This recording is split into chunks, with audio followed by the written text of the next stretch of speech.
오늘의 말씀은 사도행전 26장 1절부터 18절까지 말씀입니다. 아그리빠가 바울에게 이르되 너를 위하여 말하기를 내게 허락하노라 하니 이에 바울이 손을 들어 변명하되 아그리빠 왕이여 유대인이 고발하는 모든 일을 오늘 당신 앞에서 변명하게 된 것을 다행히 여기나이다. 특히 당신이 유대인의 모든 풍속과 문제를 아심이니이다. 그러므로 내 말을 너그러이 들으시기를 바라나이다. 내가 처음부터 내 민족과 더불어 예루살렘에서 젊었을 때 생활한 상황을 유대인이 다 아는 바라. 일찍부터 나를 알았으니 그들이 증언하려 하면 내가 우리 종교의 가장 엄한 팔을 따라 바리새인의 생활을 하였다고 할 것이라. 이제도 여기 서서 신문 받는 것은 하나님이 우리 조상에게 약속하신 것을 바라는 까닭이니 이 약속은 우리 12지파가 밤낮으로 간절히 하나님을 받들어 섬김으로 얻기를 바라는 바인데 아그리빠 왕이여 이 소망으로 말미암아 내가 유대인들에게 고소를 당하는 것이니이다. 당신들은 하나님이 죽은 사람을 살리심을 어찌하여 못 믿을 것으로 여기나이까? 나도 나사렛 예수의 이름을 대적하여 많은 일을 행하여야 될 줄 스스로 생각하고 예루살렘에서 이런 일을 행하여 대제사장들에게서 고난을 받아 가지고 많은 성도를 옥에 가두며 또 죽일 때에 내가 찬성 투표를 하였고 또 모든 회당에서 여러 번 형벌하여 강제로 모독하는 말을 하게 하고 그들에 대하여 심히 격분하여 외국 성에까지 가서 박해하였고 그 일로 대제사장들의 고난과 위임을 받고 다메섹으로 갔나이다. 왕이여 정오가 되어 길에서 보니 하늘로부터 해보다 더 밝은 빛이 나와 내 동행들을 둘러 비추는지라.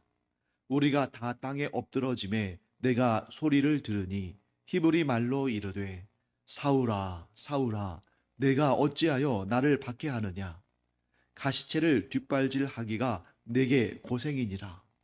내가 대답하되 주님 누구시니이까? 주께서 이르시되 나는 내가 박해하는 예수라. 일어나 너의 발로 서라.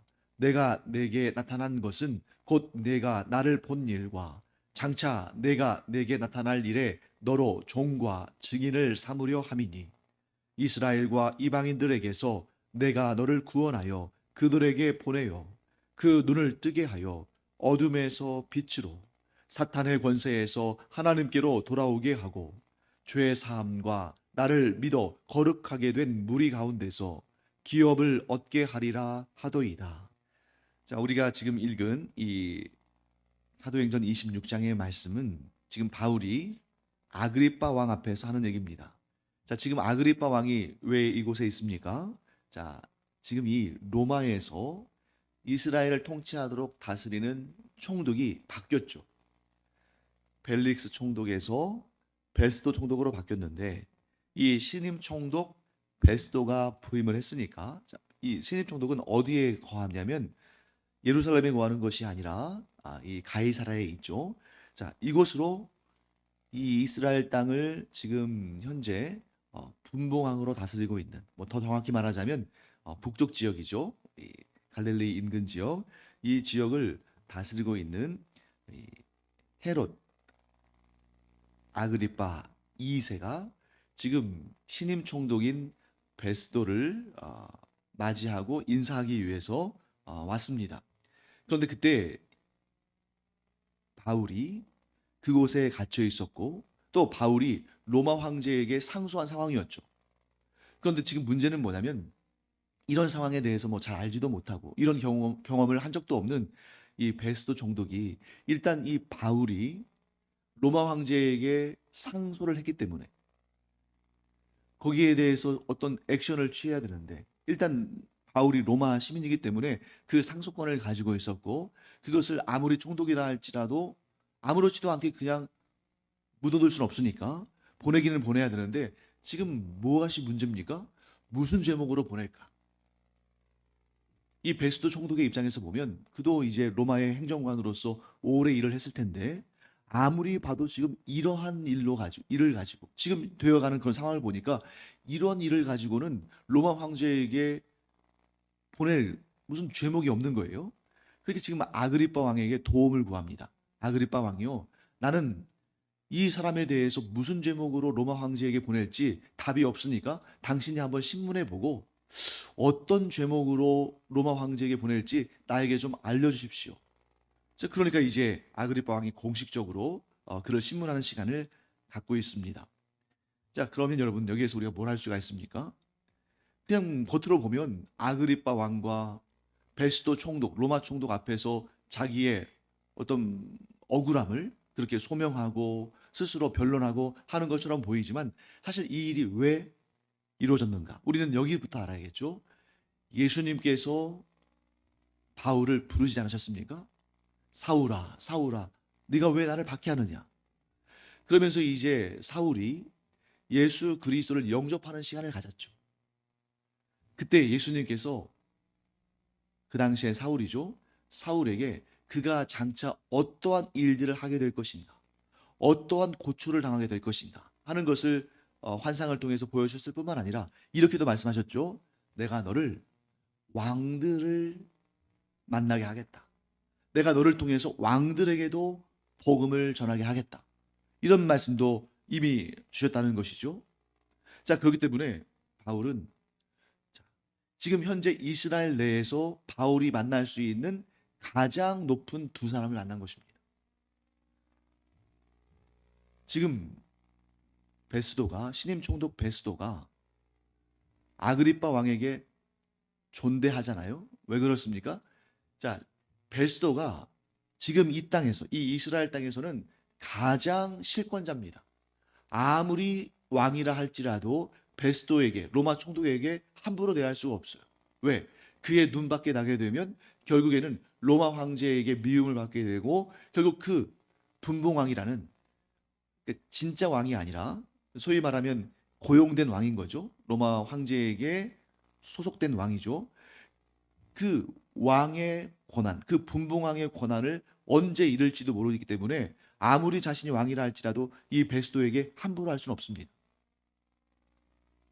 그러니까 지금 이 바울은 자신이 지금 현재 만날 수 있는 이 이스라엘 땅에서 만날 수 있는 가장 높은 두 사람 앞에 서 있는 겁니다.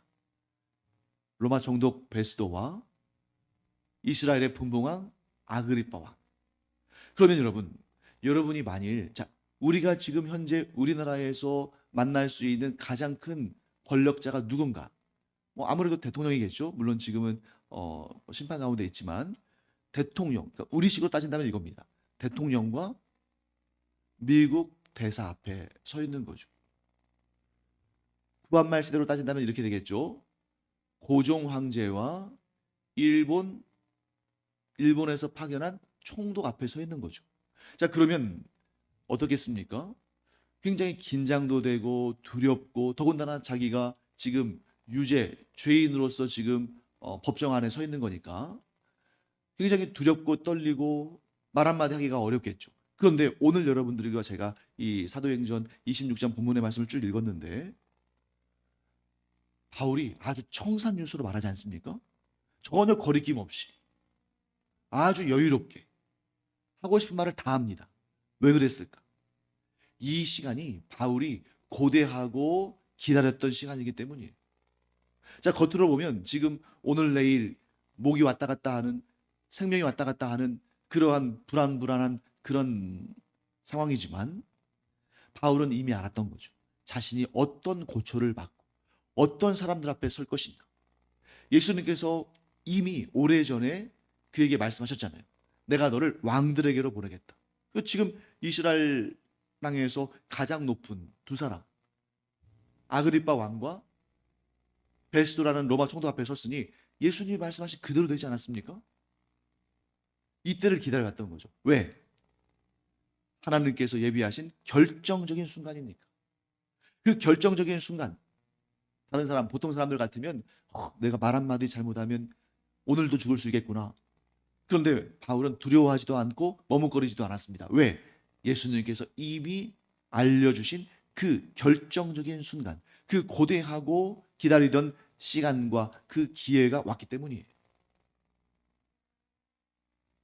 보통 사람들 같으면 어떻게 해서든지 간에 자기 목숨 구걸하고 자기 한 목숨 살아보려고 그렇게 애를 쓰겠지만 바울은 이 순간마저 무엇을 위해 사용합니까? 복음을 전하기 위해서 사용하는 것입니다. 사랑하는 성도 여러분, 우리도 우리가 보통 이렇게 일상 평범하고 어떨 때는 또 심지어 지루하기까지 한 그런 일상을 살지만, 그런데 우리가 지금까지 살아온 인생을 돌아보면 그 평범한 일상들 가운데서도 우리의 인생에 있어서 아주 중요한 그런 결정적인 순간들이 있잖아요.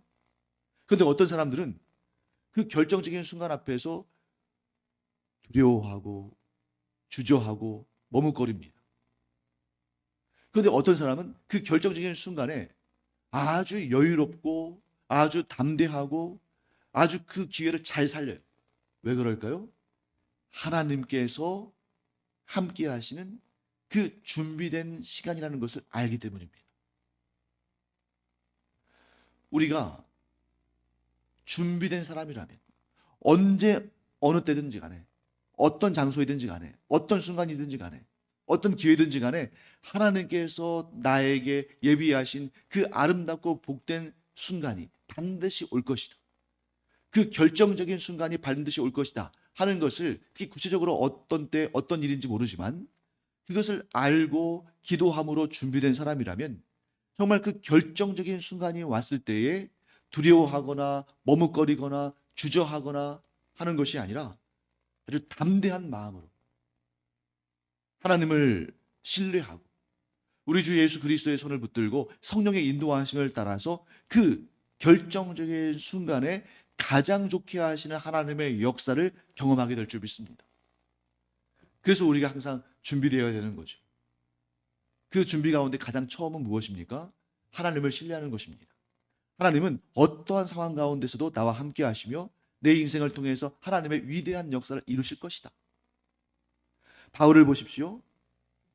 보통 사람들이 생각할 때는 가장 두렵고 가장 정말 쪼그라드는 그런 시간인데, 도리어 내 인생에 하나님께 주신 그 가장 위대한 사역, 곧 복음을 전파하는 그 사역에 있어서 드디어 결정적인 순간이 왔구나 하고 아그리빠 왕 앞에서도 벨수도 총독 앞에서도 주저하지 않고 두려워하지 않고 담대하게 복음을 전파하는 것을 보게 됩니다. 자, 그래서 이제 4절부터 쭉 보시면 이제 자기 자신의 그 처음의 순간, 즉 예수님을 믿기 이전의 그 얘기부터 시작합니다. 자, 바리새파 사람들, 바울이 자기가 바리새파 생활을 했다고 말하죠. 자, 바리새파인들에게 아그리빠는 존경의 대상이 아니에요. 바리새파 사람들에게 있어서 아그리빠 왕은 증오의 대상입니다. 왜냐하면 그의 증조 할아버지가 누구예요? 헤롯 대왕이잖아요. 헤롯 대왕은 이둠의 사람, 즉 에돔 족속이고, 물론 아그리빠 왕은 여기서 여러분들이 보시다시피 바울이 뭐라고 인정해 주냐면 3절 말씀 보시면 특히 당신이 유대인의 모든 풍속과 문제를 아심이니이다. 왜 이런 말을 할까요? 자, 헤롯과 그의 아버지는 에돔 족속의 어떤 아주 악질적인 그런 사람들이었지만 그 이후에 이제 이스라엘 땅을 다스리는 유대인들을 다스리는 분봉하게 된 다음에는 그래도 그들을 다스려야 되기 때문에 그들 가운데 살아야 되기 때문에 유대인 여인들과 결혼을 했습니다. 그러니까 지금 대가 이렇게 내려오면 내려올수록 유대인들의 혈통과 섞어졌죠. 그러면서 유대인의 풍속과 유대인들의 상황을 잘 알고 있다는 것입니다. 자, 그런 상황을 지금 바울이 이용하고 있는 것이죠. 자, 그러면서 내가 바리새인의 생활을 했다. 자, 5절 말씀에 내가 유대교, 우리 종교, 즉 유대교의 가장 엄한 파, 이게 바로 바리새파를 뜻하는 거죠. 바리새인의 생활을 하였다. 뭘 말하기 위해서 이렇게 지금 이렇게 앞에 서설을 깔고 있을까요? 나도 누구보다 곧 예수 그리스도를 따르는 이 기독교의 복음에 대해서 누구보다 싫어하고 증오하고 박해하던 자였다 하는 것을 말하고 있는 것입니다. 자, 그런데 정말 하고 싶은 얘기는 그 다음에 나오죠. 자, 9절부터 12절까지 내가 기독교인들을 박해하기 위해서 사내들인 공의회, 즉 대제사장으로부터 권한과 위임을 받고 다메섹으로 갔는데 어떤 일이 발생했냐면 하고 쭉 얘기합니다. 13절 정오가 되어 길에서 보니 하늘로부터 해보다 더 밝은 빛이 나와 내 동행들을 둘러 비치는지라. 자, 그러면서 이제 예수님을 만나서 예수님께서 뭐라고 하시냐면 14절 말씀, 사울아 사울아 내가 어찌하여 나를 박해하느냐. 자, 여기까지는 우리가 앞에서 사도 바울이, 그때는 사울일 때죠, 사울이 예수님을, 부활하신 예수님을 만날 때에 들었던 말과 똑같죠. 자, 그런데 여기서 너무 귀한 말이 나옵니다. 왜냐하면 앞에서 바울이, 즉 사울이 부활하신 예수님을 만날 때에는 그 기록은 누가가 이미 바울로부터 들었던 말을 정리해서 기록한 거예요. 그렇기 때문에 요약해서 기록했기 때문에 그거를 다 그대로 기록한 건 아닙니다. 중요한 내용만 기록했죠. 그런데 여기는 지금 바울이 아그리빠 왕 앞에서 자기의 이야기를 하는 거거든요. 즉 앞에서 바울이 다메섹을 향해 가는 도중에 부활하신 예수님을 만났을 때에 있었던 일들은 이 사도행전을 기록한 누가가 들은 내용을 요약해서 기록했다면, 오늘 이 사도행전 26장에 나오는 이 내용은 바울이 아그리빠 왕 앞에서 진술한 내용을 그대로 인용한 것입니다. 근데 거기에 뭐라고 되어 있습니까? 우리가 전에 듣지 못했던 내용이 하나 나오죠. 뭐라고 되어 있습니까? 가시채를 뒷발질하기가 내게 고생이니라. 그러면 가시채를 뒷발질한다는 게 무슨 말일까요? 가시채가 뭐예요? 뭔가 하여튼 가시가 달려있는 것 같죠. 가시가. 그래서 우리가 박차라고 말합니다. 박차. 박차가 뭘까요? 우리가 박차를 가하다. 그러면 사람들이 막 뭔가 일을 더 열심히 하기 위해서 막 더 힘을 내고 하는 거를 박차를 가한다고 하잖아요. 그게 바로 말을 탄 기수가 신발, 보통 이제 그런 부츠 같은 그 승마할 때 쓰는 신발이죠. 그 신발의 발꿈치에 가시나 또는 쇠꼬챙이나 이런 걸 달아가지고 그걸 가지고 달릴 때 어떻게 해요? 말을 치는 겁니다. 그렇게 해서 말에게 충격을 가하면 말이 놀라서 더 빨리 달리는 거죠. 영어로는 스퍼라고 하고 우리말로는 이제 한자어로는 박차라고 하죠. 근데 여기서는 순수한 우리말로 뭐라고 표현했습니까? 가시채라고 한 거죠. 가시채를 뒷발질하기가, 발로 이렇게 뒤로 차는 거니까 그렇게 하는 것이, 즉 박차를 가하는 것이, 네가 이렇게 복음을 박해하기 위해서 이렇게 그리스도인들을 사로잡아 가지고 가려고 하는 그 일이, 그렇게 박차를 가하는 일이 너에게는 고생이구나. 그리스도인들을 박해하러 가는 사울에게 예수님께서 오히려 그를 불쌍히 여기시는 거예요. 너 왜 그렇게 고생하니? 왜 그렇게 고생하면서 나를 박해하느냐? 지금 바울은 아주 솔직하게 고백합니다. 뭘 고백해요? 자신의 그 부끄러운 과거, 자신의 그 실패. 여러분, 지금 바울은 어떤 사람입니까? 누구보다 앞장서서 복음을 증거하는 하나님의 사람 아닙니까? 자, 지금 이 땅의 모든 그리스도인들이 존경하고 아끼고 신뢰하고 의지하는 그런 사도예요. 그런데 그런 사도가 과거의 바리새인일 때는 예수님을 박해하고 예수 그리스도를 따르는 사람들을 이렇게 막 핍박하는 그 일이 바리새인으로 살 때에는 자기에게 훈장과 같은 자랑거리였겠지만, 현재 복음을 전파하기 위해서 들려 쓰임 받는 사도로서는 정말 감추고 싶고 숨기고 싶은 고통스러운 과거 아니겠어요? 놀랍게도 여기에서 우리가 이 사실을 깨닫게 됩니다. 자, 여러분과 저는 그리스도인 아닙니까? 그리스도인의 삶의 목적, 비전 뭐예요? 하나님을 예배하고 그리스도의 복음을 전파하며 사는 거죠. 그런데 우리가 이 삶의 모든 순간마다 전도의 비전을 가지고 살아가는데, 그 전도의 최고의 도구가 아이러니하게도 자신의 실패와 고통스러운 과거라는 겁니다. 그러니까 내가 어떤 신학교를 나왔고 어떤 사역을 했고 어디에 가서 어떤 봉사를 하고 어떤 업적을 세우고 내가 이러한 일을 많이 했습니다.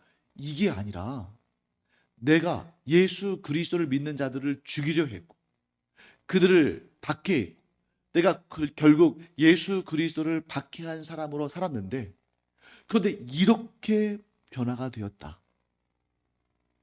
그 숨기고 싶은 과거가, 실패했던 과거가,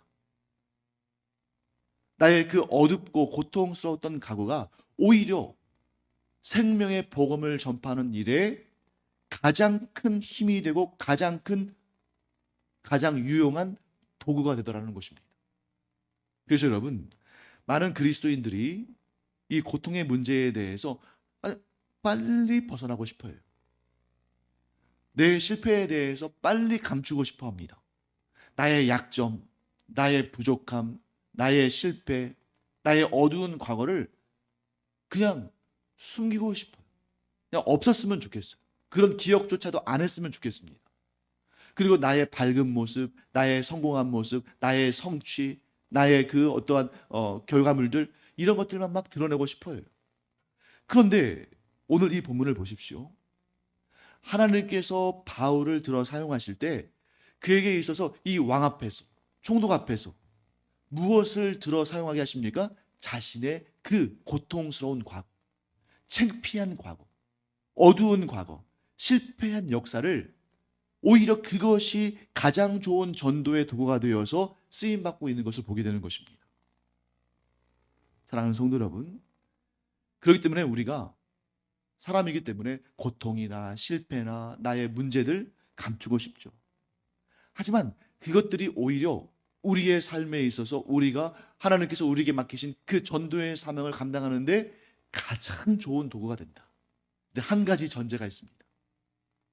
과거의 그 실패와 문제들이 그대로 있으면 하나님께 쓰임받을 수가 없어요.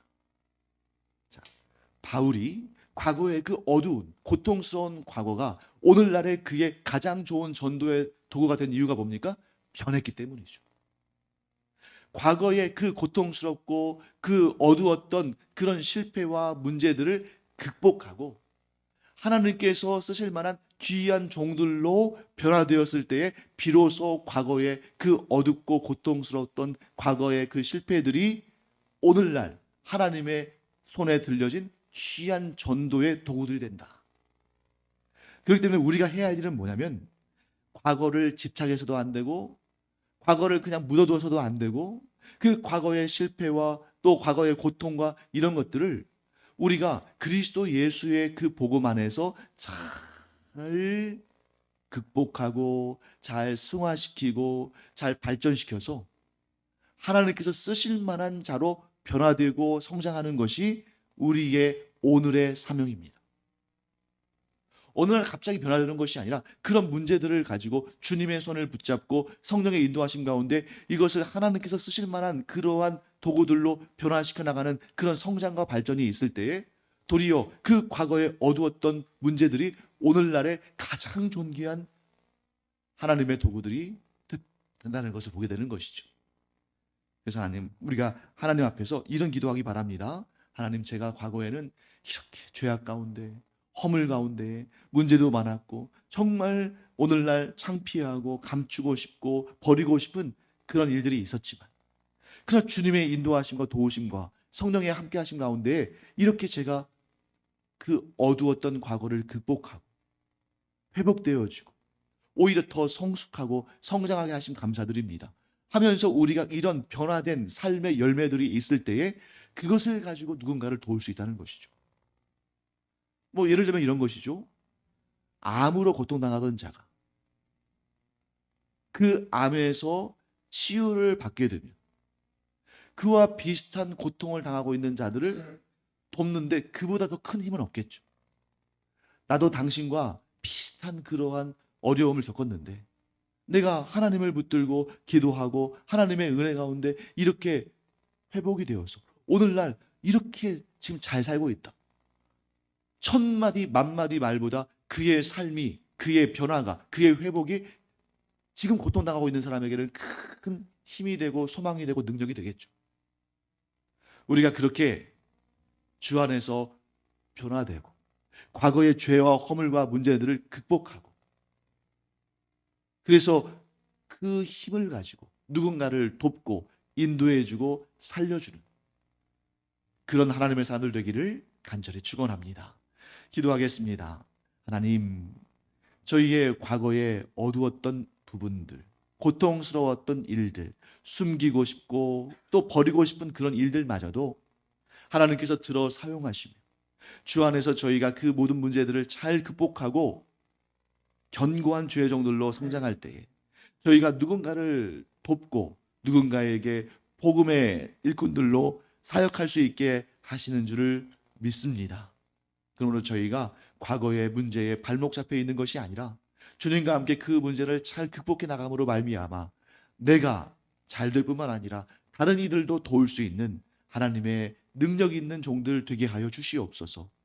감사드리며 예수님의 이름으로 축복하며 기도합니다. 아멘.